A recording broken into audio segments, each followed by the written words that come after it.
l'Éternel, car il entend ma voix.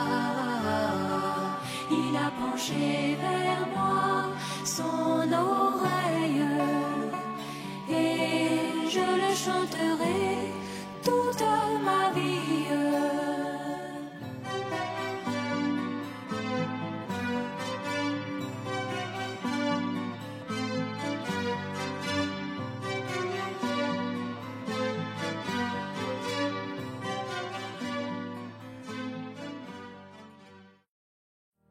Gloire à Dieu.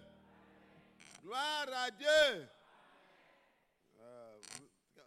Quand vous n'avez pas été malade,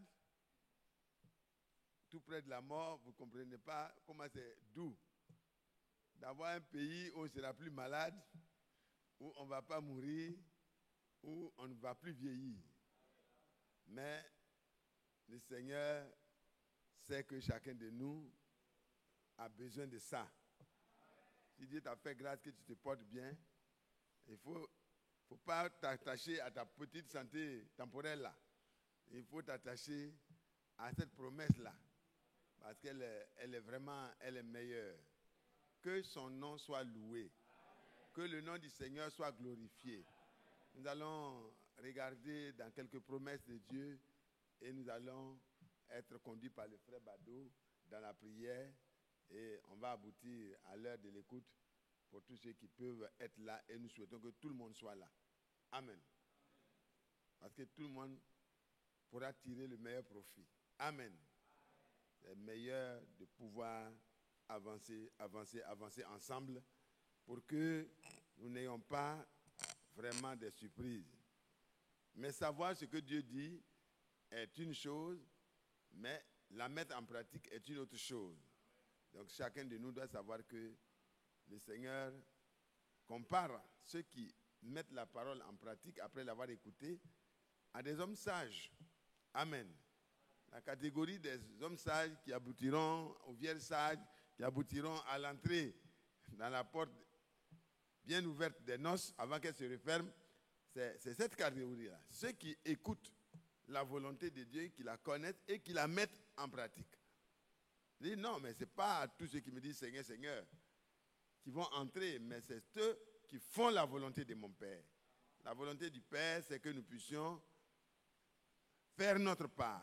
Le psaume 119, le verset 57 dit, psaume 119, verset 57, ma part, mon devoir, c'est de garder ta parole, c'est-à-dire de pratiquer ta parole, c'est-à-dire de mettre en valeur ta parole. Amen. Quand quelqu'un met en valeur la parole de Dieu le met en valeur. Amen. Que Dieu soit loué. Et mettre en valeur la parole de Dieu, c'est la mettre en pratique. Quand vous la laissez avoir tout le pouvoir sur votre vie, elle va simplement manifester la gloire de Dieu dans votre vie. On va se lever pour faire la lecture et après notre frère Samuel va s'avancer ici et il va prier pour que nous puissions avoir cette méditation. Nous saluons la présence de notre précieux frère Amand, notre papa pour nous autres. C'est vraiment des personnes âgées qui font l'effort d'être là, frère Raymond, frère Amand et tout, frère Amani. Nous sommes heureux de vous voir faisant des efforts pour être là. Voilà, notre frère Isaac n'a pas pu être là aujourd'hui, mais je pense que la prochaine fois, Dieu permettra qu'il soit là. Et les sœurs qui sont d'un âge avancé, qui font les efforts pour être là, nous apprécions cela. Madame Maman est là, notre sœur, et toutes les autres sœurs. Que Dieu vous bénisse. Et vous tous qui êtes là, vous et moi, moins âgés, mais néanmoins, il faut la grâce de Dieu pour pouvoir laisser de côté le programme. Les autres qui n'ont pas pu être là, certainement, sont empêchés parce qu'ils n'ont pas pu avoir la permission. La même bénédiction, nous la souhaitons à tous. Amen. On va lire donc dans 2 Pierre. 2 Pierre au chapitre 1. 2 Pierre au chapitre 1. Le frère Samuel, tu t'approches en même temps, parce qu'après tu vas prier immédiatement. Simon-Pierre, serviteur et apôtre de Jésus-Christ, à ceux qui ont reçu en partage une foi du même prix que la nôtre, par la justice de notre Dieu et du Sauveur Jésus-Christ. Que la grâce et la paix vous soient multipliées par la connaissance de Dieu et de Jésus-Christ notre Seigneur. Amen. Comme sa divine puissance nous a donné tout ce qui contribue à la vie et à la piété, au moyen de la connaissance de celui qui nous a appelés par sa propre gloire et par sa vertu, lesquels nous assurent de sa part les plus grandes et les plus précieuses promesses, afin que par ces promesses, vous deveniez participants de la nature divine, en fuyant la corruption qui existe dans le monde par la convoitise. À cause de cela même, faites tous vos efforts pour joindre à votre foi la vertu, à la vertu la science, à la science la tempérance, à la tempérance la patience, à la patience la piété, à la piété l'amour fraternel. Et à l'amour fraternel, la charité. Car si ces choses sont en vous, et ils sont avec abondance, elles ne vous laisseront point oisifs, ni stériles pour la connaissance de notre Seigneur Jésus-Christ. Amen. Frère Samuel, viens.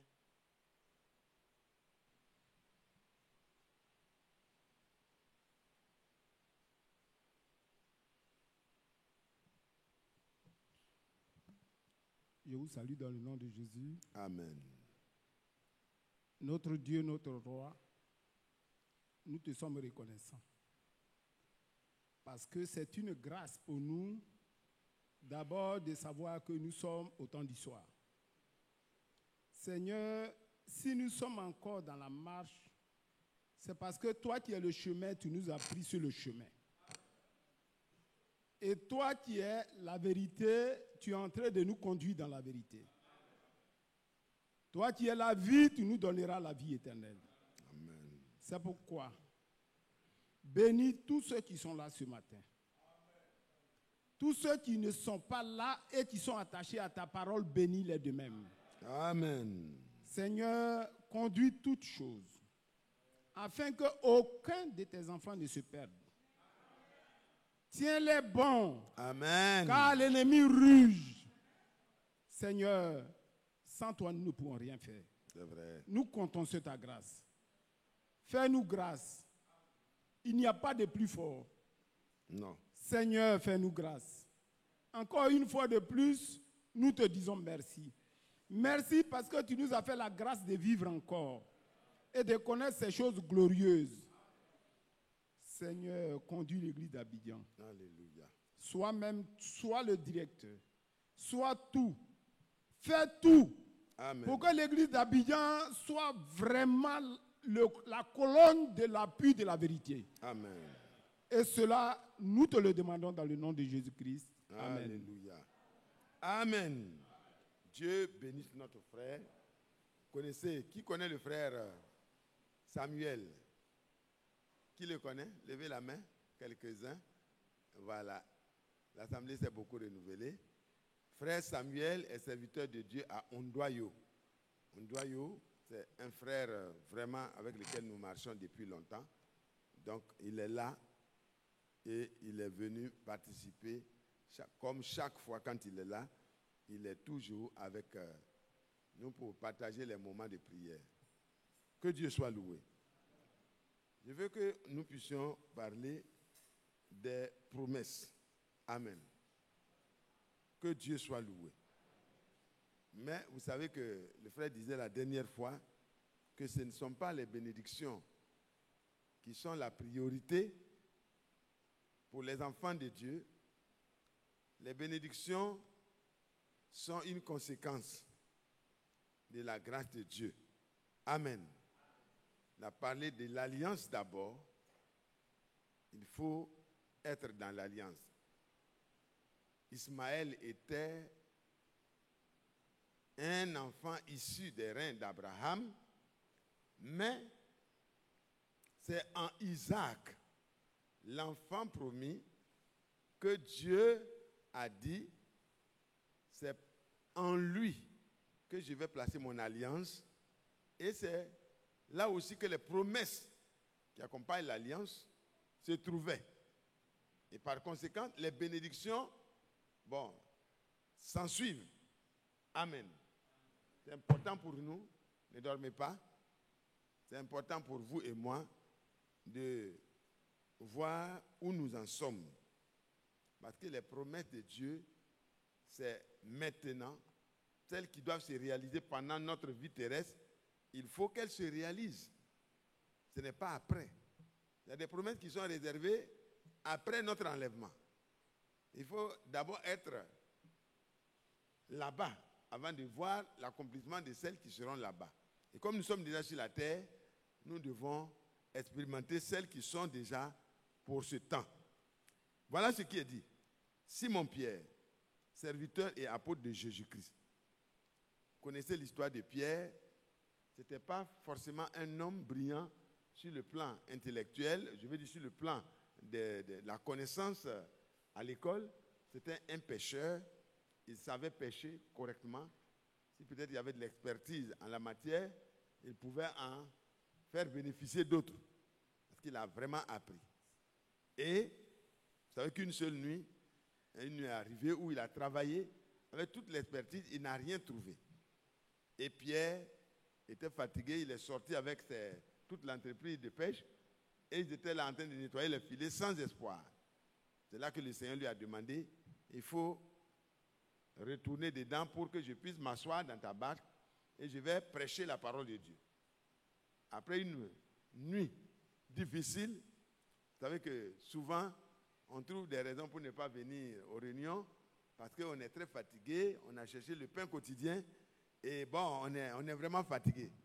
Affaire de Jésus là, on va voir ça la prochaine fois. Mais Pierre ne connaissait même pas qui était Jésus en réalité. Mais quand tu es prédestiné, Dieu te permet d'être à la bonne place au bon moment pour que le Seigneur puisse se révéler à toi. Et je crois que c'est comme ça que ça s'est passé pour chacun de vous. Il a dû vous permettre d'être à la bonne place à un moment donné. Et pendant que les autres ne prêtaient pas attention à ce que vous étiez en train d'écouter, vous avez eu la grâce de prêter attention. C'est pourquoi le frère dit, la foi c'est une révélation. Il faut que Dieu se révèle à vous. Et c'est sur ça que l'église du Seigneur est bâtie. C'est-à-dire, quand le Seigneur se révèle à vous, vous n'êtes plus quelqu'un d'ébranlable. Vous êtes fondé et enraciné vraiment dans ce que Dieu a dit. Et ce jour-là, Pierre fait le travail dans l'obéissance, sans murmure.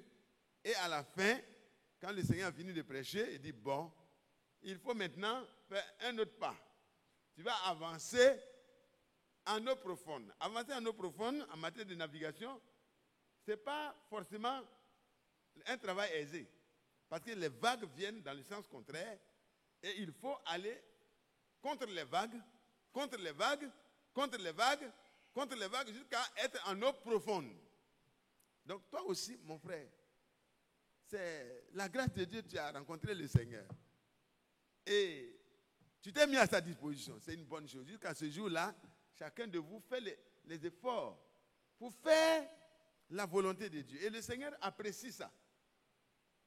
Mais il veut nous donner quelque chose de profond. Alléluia. Il dit, avance en eau profonde. Tu vois, on vient, je prends un petit exemple, on vient à partir de midi, et puis on finit à 16h, on rentre. Maintenant, Dieu dit, vous avez fait beaucoup d'efforts, mais attendez 17h30 ou bien 18h30 bientôt, et puis on va avoir encore un moment ensemble. Ce n'est pas toujours facile. Amen. Même si on arrive à ramener l'heure à une heure un peu avancée pour commencer la première réunion s'il arrivait, ce ne serait pas toujours facile parce qu'il faut prendre un peu de temps avec le Seigneur. Mais est-ce que ce n'est pas bon? C'est pas bon? C'est pas bon de prendre du temps avec le Seigneur? C'est pas bon de faire un pas de plus avec le Seigneur? ce n'est pas bon d'aller en profondeur avec le Seigneur. Et surtout si c'est le Seigneur, si c'est sa parole qui le commande, si c'est à cause de sa parole, si c'est sur la base de sa parole que nous devons avancer, faire un effort de plus, je pense que ça en vaut la peine. Amen. Et Pierre va avancer. Il lance le filet sur l'ordre du Seigneur. Et qu'est-ce qui se passe? Ce qu'il n'a pas pu trouver pendant toute la nuit, en un instant, le Seigneur lui donne de voir que si on lui obéit, on peut avoir ce qu'on n'a jamais eu. Ça doit vous encourager, frères et sœurs. Ça doit m'encourager. À savoir que nous ne sommes pas simplement au nombre de ceux qui courent derrière les bénédictions. Non. Nous sommes au commencement. C'est-à-dire, nous commençons avec Dieu en acceptant l'alliance que le Seigneur a signée par le sang avec nous. Le sang de Jésus-Christ a été versé.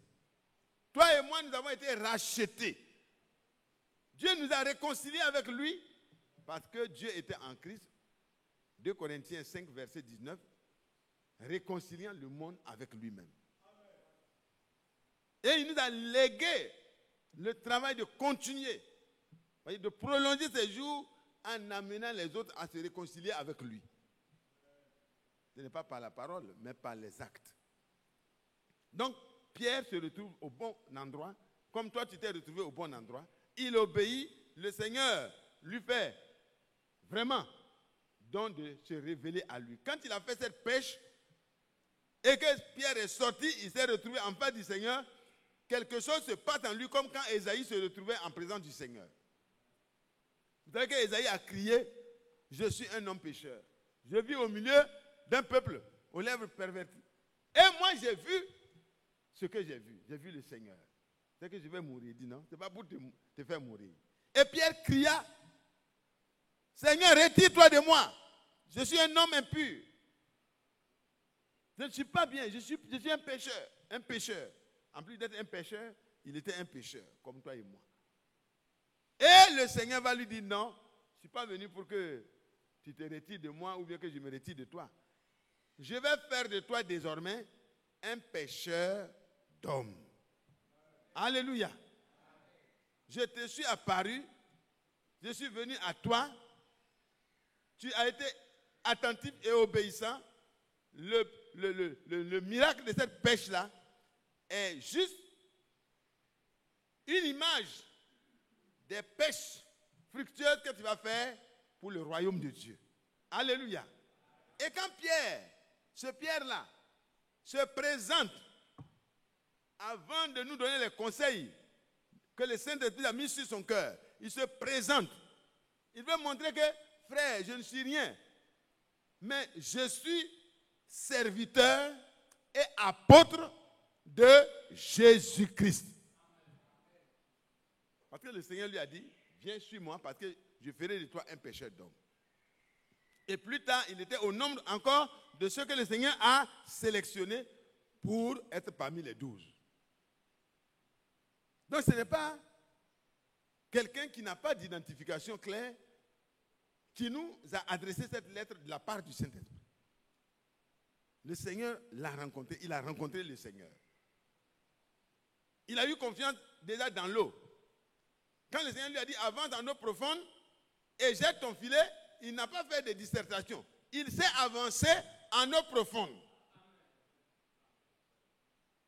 Et plus tard, quand il a eu des problèmes, il croyait que vraiment, comme il a su qui est le Seigneur, alors il pouvait tenir lui-même par les efforts humains en face de la croix. Non, Jésus devait porter sa croix et c'est après que nous pouvons suivre.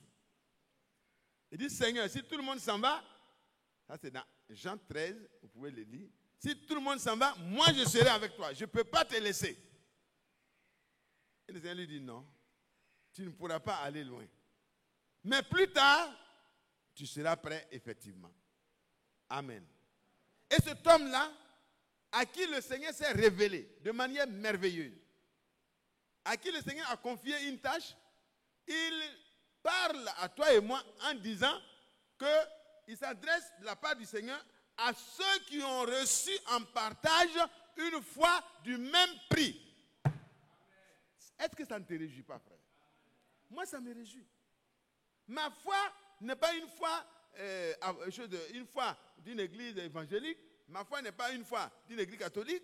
Ma foi n'est pas une foi d'une religion. Mais j'ai la foi que Pierre a eue. Le sacrifice de Golgotha qui a eu lieu là. Pierre a vu ça. Il a compris que le Seigneur a donné sa vie pour acheter un vil pécheur. Ésaïe 53 parlait de cela. Comme une brebis muette.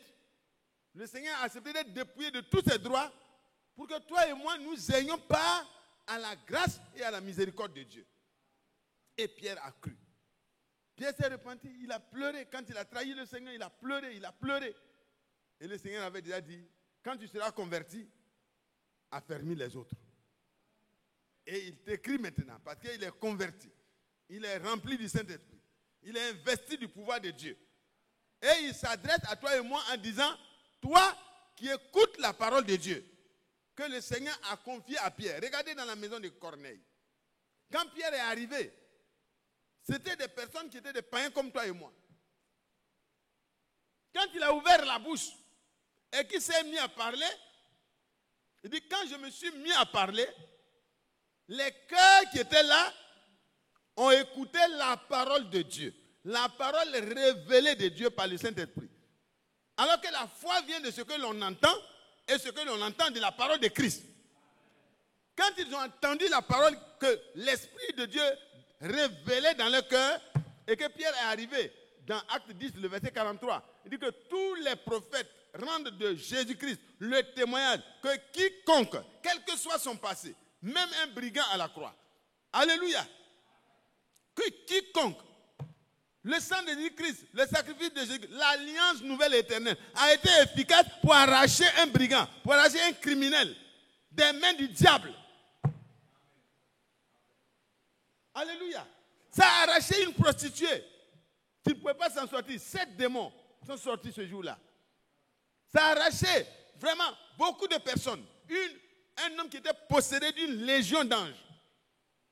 Le Seigneur débarque, le monsieur tombe à ses pieds, commence à parler, et le Seigneur dit, sors. Et l'Esprit dit, pardon, ne nous permets pas, ne nous jette pas de l'autre côté, mais permets-nous d'entrer dans les pourceaux là. Le Seigneur dit, bon, dans tous les cas, je libère mon homme. Amen. Et cet homme est libéré instantanément et se met à publier le nom du Seigneur dans toute sa région. C'est celui-là. Vous voyez, frère, l'œuvre de la croix, la rédemption, l'efficacité du sacrifice et de l'alliance nouvelle et éternelle n'a pas de limite. Quiconque, alléluia, quiconque croit en lui, reçoit une nouvelle vie. L'ancienne vie est mise à mort parce qu'elle appartient au premier Adam. Elle ne peut pas donner un résultat. Mais par le Seigneur Jésus-Christ, une nouvelle création est en marche. Alléluia. Alléluia. Et Pierre dit, ma foi que j'ai eue là, elle est du même prix. Quand la parole de Dieu a été prêchée, quand le Seigneur a parlé, j'ai cru. Premièrement, j'ai cru, j'ai eu beaucoup de poissons. Je me suis rendu compte que ce n'est pas à cause des poissons qu'il est venu. Je suis tombé à ses pieds en laissant les poissons. Le Seigneur a dit, tu as bien compris. Mais désormais, tu seras un pêcheur d'hommes. Il ne faut pas avoir peur. Ce n'est pas pour ta mort. C'est pour que tu me suives. Pierre a suivi. Et à la Pentecôte, le Seigneur a donné le pouvoir à Pierre et à ceux qui étaient là d'être vraiment ses témoins. Et quand Pierre a été envoyé par le Seigneur chez Corneille, il arrive, il dit en vérité, Acte 10, verset 34, je reconnais, je comprends, je me rends compte que Dieu ne fait pas de favoritisme. Dieu ne fait pas de tri. Moi, je peux faire des erreurs.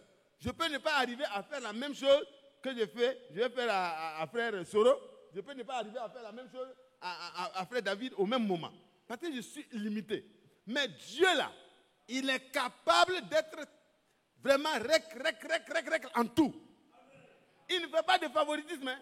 Il dit en toute nation. Si quelqu'un l'écoute et lui fait confiance, alléluia, le Seigneur le trouve agréable à lui. Oh, que Dieu soit loué. Que Dieu soit loué. Que Dieu soit loué. Abraham, qu'est-ce qu'il a fait? C'est quelle justice il a pratiqué? Il crut Dieu. Et le fait qu'il a cru Dieu, ça lui a été imputé par Dieu à justice. Et celui qui croit au Seigneur Jésus-Christ, il est sauvé de sa situation misérable dans laquelle il se trouve, quel que soit le problème. Quel que soit l'état dans lequel le diable t'a mis, il n'y a aucun problème quand il s'agit de ce que Jésus-Christ est venu faire pour toi. Il est le chemin, il est la vérité, il est la vie. Si tu l'as trouvé et que tu l'écoutes et que tu le suis, tu vas connaître la vérité. Le Saint-Esprit va te conduire réellement. Tu vas découvrir tout ce que Dieu a promis pour toi. Et la vie est le couronnement, pas une vie temporaire. Donc Pierre parle et puis au verset 43, il dit à la maison de Corneille que tous les prophètes rendent de Jésus-Christ le témoignage que quiconque croit en lui, qu'est-ce qu'il fait? Reçoit par son nom le pardon des péchés qu'il a commis. Parce que le plus grand péché, c'est d'abord l'incrédulité, ne pas croire Dieu. Mais quand tu crois Dieu, ça veut dire que l'arbre est déraciné. Et tout ce qui est les attributs du péché, qu'est l'incrédulité, tout ça, c'est complètement, ça va sécher. Parce que le tronc, l'arbre, les racines, c'est l'incrédulité. Quand tu refuses de croire ce que Dieu dit, ce que Dieu t'a promis, tu seras obligé de croire autre chose. Tu es exposé à tout. Quiconque croit en lui reçoit par son nom le pardon de ses péchés. Et immédiatement, leurs cœurs ont accepté. Comme Pierre a accepté, leurs cœurs aussi ont accepté la parole qui a été prononcée par le Seigneur au travers de son serviteur. Vous savez que le Seigneur avait déjà prié dans Jean 17 et il avait dit que je ne te prie pas pour ceux qui sont là seulement, mes apôtres, mes disciples, mais je te prie aussi pour ceux qui croiront par leur parole. Parce que quand tu marches avec un mandat divin, quand tu marches avec vraiment l'Esprit du Seigneur, voyez, particulièrement des hommes comme Pierre qui ont été reçus un mandat divin, mais quand il parle, il annonce les oracles du Dieu vivant. Quand il est à la prédication, il ne parle pas de lui-même. Et le Seigneur déjà pouvait dire, je ne te prie pas pour eux seulement qui sont là en train de m'entendre, mais ceux qui vont m'entendre au travers d'eux. Ceux qui vont discerner que ce n'est pas Pierre qui parle, mais c'est Dieu qui parle par Pierre, alors je prie pour que tout cela aussi ait la vie. C'est pourquoi quand Pierre parlait, il parlait avec une autorité que le Seigneur lui a déléguée. Et immédiatement, Dieu, pour montrer aux Juifs qui accompagnaient Pierre que cette affaire-là, ce n'est pas une affaire de transgression de la loi des Juifs en allant chez les païens, mais comme le témoin de Pierre le disait, voyez, Dieu lui a dit, ce que moi j'ai déclaré pur, il ne faut pas le juger et le déclarer impur. Donc Pierre était préparé, ceux qui étaient avec lui étaient préparés, mais la confirmation de Dieu était la chose qui était vraiment nécessaire. Et pendant que Pierre parle, le Saint-Esprit descend sur ceux qui ont accepté par la foi la justice de Dieu. Parce que quand tu crois Dieu, frère, quand tu crois Dieu, sœur, tu rends gloire à Dieu. Tu justifies Dieu. L'esprit de la foi te permet d'être en accord avec Dieu. Dieu est content. Dieu aime cette race-là. Dieu aime cette race qui croit comme Abraham. Et c'est la preuve que tu es un qui appartient à la postérité d'Abraham. C'est quand tu crois ce que Dieu a dit. Tu es de l'alliance. Mais frère, ce n'est pas Isaac qui a décidé d'être l'héritier d'Abraham. C'est Dieu qui a décidé. Il dit c'est par Isaac. Il n'était même pas encore né. Il dit c'est par Isaac que je vais traiter mon alliance avec toi. Et Dieu a décidé aussi de continuer cette alliance qui a été signée en Jésus-Christ Dieu a décidé de le prolonger avec toi et moi. Je ne vous entends pas. Ou bien je suis trop compliqué, je ne sais pas bien dire les choses. Dieu, de la même manière que Isaac n'a pas cherché, il était encore loin, il n'était même pas encore dans le ventre de sa mère. Mais Dieu savait qu'il allait venir. Et Dieu dit déjà, c'est en Isaac que j'ai placé mon alliance et mes promesses et les bénédictions. Il dit l'autre, je vais le bénir. Et de lui, Ismaël, il y a eu 12 princes, les grands arabes, émirs d'arabes, princes héritiers d'arabes, princes de quoi d'arabes. C'est des milliardaires, ils peuvent faire ce qu'ils veulent, parce que la bénédiction de Dieu leur a été donnée aussi. Mais c'est en Israël. Alléluia. Même Ésaü, qui était dans le même ventre de Rebecca, issu du même père, Isaac, Dieu dit non. J'ai aimé Jacob. J'ai rejeté Ésaü. Dans le sens de haïr, ce n'est pas Dieu n'a pas de haine, mais Dieu, il n'a pas. Et Dieu connaît déjà. Il dit, ceux qu'il a d'avance connus, il les a déjà prédestinés. Dieu n'a pas besoin que tu commences à produire tes prestations pour qu'il sache où tu vas terminer. Lui, il connaît déjà la fin avant le commencement. Donc il dit, j'ai placé la suite de l'alliance là en Jacob. Un garçon qui n'était pas sérieux, si on voulait regarder les hommes, les jugements humains, on va dire non, Dieu il a fait une erreur certainement. Il ne savait pas que Jacob allait se comporter comme ça. Quand il a trompé d'abord son frère, après encore, il a trompé son père même, pour prendre la bénédiction de l'aîné.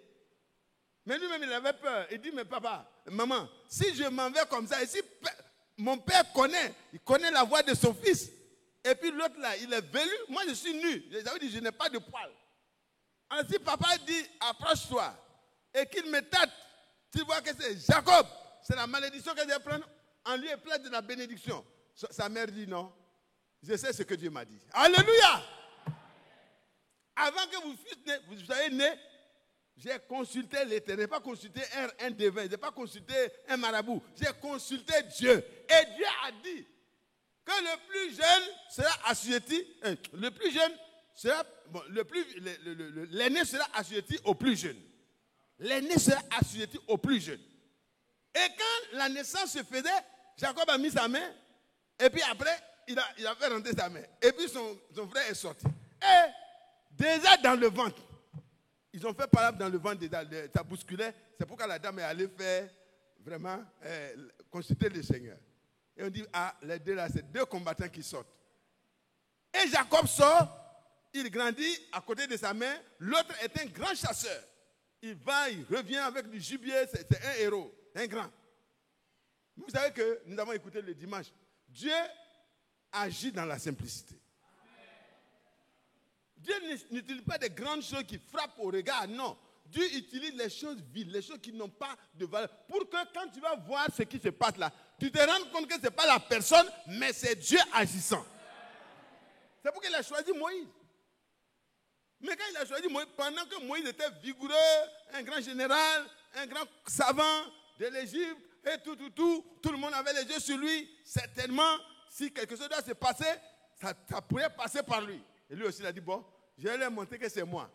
Bon, il a tué le monsieur. Et ceux qu'il a voulu sauver, voulaient leur montrer qu'il était le libérateur promis, c'est eux-mêmes qui l'ont livré. Et Moïse se retrouve en train de fuir. Un grand héros, un général, peut-être comme ça. Un prince très puissant. Il se retrouve en train de fuir devant les Égyptiens. Et il se retrouve dans le désert. Et comme notre frère Bado, qui était un berger, vous voyez, il se retrouve là-bas, berger. Berger. Hein? Et il se retrouve là-bas pendant 40 ans. Dieu devait, les 40 ans d'instruction en Égypte qu'il a reçu et tout, il sait paraître, il sait comment on avance en tant que prince, et tout le monde doit sonner la trompette, le prince Moïse arrive, tout ça. Il se retrouve dans le désert pendant 40 ans, il oublie tous ces honneurs-là. Et il ne sait même plus que quelque chose l'attend. Et c'est à 80 ans.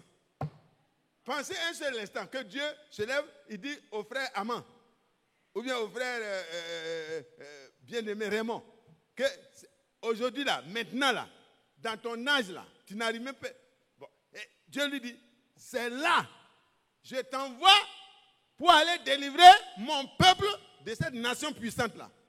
Mes frères, il faut Dieu. Mais Dieu agit dans la simplicité. Et ceux qui lui appartiennent acceptent par la foi les décisions de Dieu. Et quand tu acceptes par la foi la décision de Dieu, Dieu devient ton allié dans ce qui va se passer. Dieu dit non, ce n'est pas toi qui vas délivrer le peuple, mais moi je t'envoie. Il arrive, après la 10e plaie, le peuple est libéré. Alléluia! Comment le peuple est libéré? Un bâton. Bâton de berger, plus un vieillard. 80 ans, ce n'est vraiment pas un âge pour aller faire une mission. Mais c'est là que la mission commence. Alléluia. Parce que aussi longtemps que tu es capable toi-même, Dieu ne peut rien faire avec toi. Aussi longtemps que tu te sens moi, Dieu ne peut rien faire. Parce que Dieu ne veut qu'un seul moi, c'est lui seul. Sa gloire, il ne partage pas ça avec quelqu'un. Donc frère, humilions-nous sous la puissance de Dieu. Laissons-nous conduire. Et acceptons d'entrer dans l'alliance et les promesses que Dieu nous a faites. Amen. Et Moïse s'en va avec la puissance de Dieu. Il délivre le peuple. Il les envoie. Et la mer s'ouvre. Et le rocher ouvre sa bouche. Et il donne de l'eau dans le désert aride. De l'eau limpide. De l'eau qui n'est pas payante. Ici, quand les gens trouvent une source d'eau, ils s'en vont s'asseoir et ils envoient beaucoup de bouteilles. Ils remplissent pour vendre. Et si tu n'as pas l'argent, tu ne peux pas boire. Mais le Seigneur a ouvert le rocher et tout le monde, même les animaux pouvaient boire. Alléluia. Vous voyez que quand Dieu donne, il donne, c'est déjà payé, c'est déjà réglé. La facture est déjà réglée. Que Dieu soit loué. Nous revenons. C'est pour dire quoi? Le Seigneur, quand il a parlé le jour où Moïse et Pierre étaient dans la maison de Corneille, il a parlé, il s'est adressé à Corneille. Et quand ils ont écouté, ils ont cru, ça a produit quoi?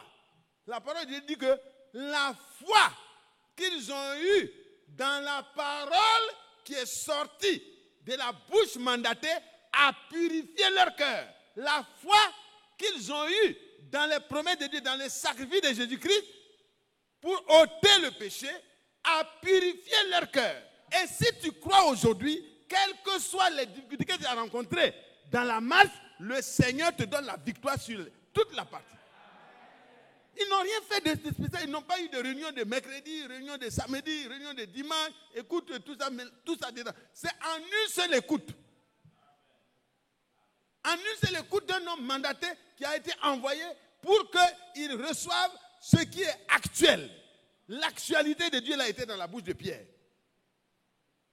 Ah oui, hein? Pourquoi Dieu n'a pas dit, bon, non, Dieu dit, envoie précisément appeler Pierre. Il est surnommé, il s'appelle Simon, il est surnommé Pierre, et pour précision, il est dans la maison d'un autre Simon qui est corroyeur, pas dans toute la ville, mais au bord de la mer. Ah! Toute précision, exactement comme dans le ministère de Frère Branham. Des milliers de fois, des adresses ont été données, des précisions ont été données, des révélations sur la vie qui est uniquement connue de la personne parfois ont été données. Et parfois, même la personne avait oublié. Et quand Dieu dévoile, il se rappelle, oui, un jour, cela est arrivé. Et le Seigneur dit, ce ministère-là, quand ça revient sur la terre, c'est la preuve que Dieu est prêt à accomplir la promesse de la naissance du Fils mâle. Vous n'avez pas compris. Si vous aviez compris, vous allez dire Amen. Vous savez, quand le Seigneur a tourné le dos, il a dit à Sarah, à Abraham, je reviendrai l'année prochaine à cette même époque, et Sarah, ta femme. Parce que j'étais bien dit dans notre précédente rencontre que ce n'est pas d'Isaac, ce n'est pas d'Ismaël, mais c'est d'Isaac. Parce que quand il t'a dit, tu as ri. J'ai dit, voilà. Tu as ri, mais c'est ça. C'était étonnant. C'était assez glorieux. Il était vraiment réjoui de savoir qu'au-delà d'Ismaël, il y aura un Isaac. Alléluia. Et le Seigneur revient et dit, je reviendrai à cette même époque. Et Sarah, pas Sarai, Sarah, elle a été même changée. Et avant la venue du fils mâle, alléluia, vous et moi, Dieu envoie la parole pour nous régler, pour nous mettre au même diapason. Alléluia. Il envoie la parole pour que chacun de nous puisse faire quoi? Faites tous vos efforts pour joindre avec foi, à votre foi la vertu. À la vertu, la connaissance. À la connaissance, la tempérance. À la tempérance, la patience. À la patience, la piété. Et à la piété, l'amour fraternel. Et à l'amour fraternel, l'amour divin. Toutes ces étapes-là peuvent être franchies en un seul jour. Est-ce que vous comprenez, frère? Un jour pour Dieu est comme 1000 ans. 1000 ans de vie chrétienne sans les promesses de Dieu, sans entrer dans l'alliance, tu ne peux rien faire de positif. Mais un seul jour, dans la maison de Corneille, pendant que le serviteur de Dieu que Dieu a mandaté était en train de parler, il ne parlait pas de sa part. Il ne parlait pas pour que les gens s'attachent à lui. Parce que quand l'homme est tombé à ses pieds, il a dit non, relève-toi. Ça, c'est les habitudes que vous aviez là-bas. Mais dans le royaume de Dieu, un seul est vénéré. Alléluia. Même quand Jean est tombé au pied de l'ange, l'ange dit non, je suis ton compagnon. Alléluia. Lève-toi. Adore Dieu. Vénère Dieu seul. Et quand d'autres aujourd'hui se disent représentants de Dieu, et puis on doit les s'accroupir, et puis baiser leur main ou leur bague, mais c'est le contraire. Mais c'est vrai, dans l'église du Seigneur, ça ne se fait pas, mais dans l'église que les hommes ont créée, ça doit se faire. Puisqu'ils ont fondé leurs églises pour leur propre gloire. Est-ce que vous comprenez? Et alors, le Saint-Esprit descend sur les adorateurs qui étaient à la page. Le Saint-Esprit descend sur ceux qui étaient dans l'actualité de Dieu. Ceux qui recevaient le ministère de Pierre, ils ont reçu le même Saint-Esprit qu'à la Pentecôte. Est-ce que vous suivez bien, mes frères? Est-ce que vous vous rendez compte que ce n'était pas n'importe qui qu'il fallait écouter, mais il fallait écouter un homme que Dieu a suscité et envoyé pour vous donner la vérité. Aujourd'hui, frère, c'est la même chose. Avant qu'Isaac naisse, Dieu vient. Il manifeste ce ministère glorieux-là, où il tourne le dos, il révèle. Il dit, mais pourquoi Sarah a-t-elle ri derrière moi? Pourquoi Sarah a-t-elle ri? Sarah n'a pas ri dans sa bouche, elle a ri dans son cœur. Les secrets des cœurs sont connus et dévoilés par Dieu. Ce que tu ressens actuellement là, ce que tu penses actuellement là, Dieu sait tout. C'est pourquoi il n'y a rien à cacher. Comme il est dit dans Hébreux 4, le verset 12 et 13, tout est nu et découvert aux yeux de celui à qui vous et moi, nous allons rendre compte. C'est pourquoi quand on vient dans la présence de Dieu, on n'a rien à cacher. On doit se dévoiler. On doit se dévoiler. Quand ils ont écouté et qu'ils ont cru, leurs cœurs ont été purifiés. Et qu'est-ce qui s'est passé? Le même don, le même Saint-Esprit, le même sceau, le même revêtement qui a été donné à la Pentecôte, ils ont reçu ça. Et Pierre dit, est-ce que vous vous êtes rendu compte que Dieu leur a fait la même grâce? C'est pas vrai? Il dit ici que quoi? Que la grâce et la paix vous soient multipliées. Qui accepte ça? À toi qui as reçu la même foi, une foi du même prix.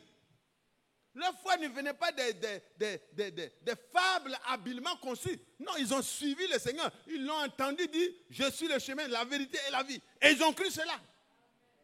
Ils l'ont vu crucifié, agonisant sous son sang. Le sang giclait de partout. Il mourait. Jean l'avait déjà présenté comme l'agneau de Dieu qui est venu pour ôter le péché. Et l'agneau du sacrifice doit passer par le sacrifice. Et Dieu est venu dans ce corps-là pour que toi et moi, nous soyons réconciliés par ce sang-là avec lui. Le pardon n'était pas possible en dehors de ces 100 versets. Avant cela, Le sacrifice des boucs et des taureaux permettait de couvrir. Mais par le sacrifice de Jésus-Christ, ton péché est ôté. Tu te rends compte que tu peux faire confiance en un tel Dieu. Et quand tu as confiance en Dieu, cela t'est imputé à justice. Personne ne peut condamner celui que Dieu a justifié. Romains 8, à partir du verset 32, 33, vous pouvez lire. Qui accusera les élus de Dieu? C'est Dieu qui justifie. Qui va accuser celui que Dieu a acquitté? Nous avons écouté dans les précédentes prédications que Dieu nous a acquittés.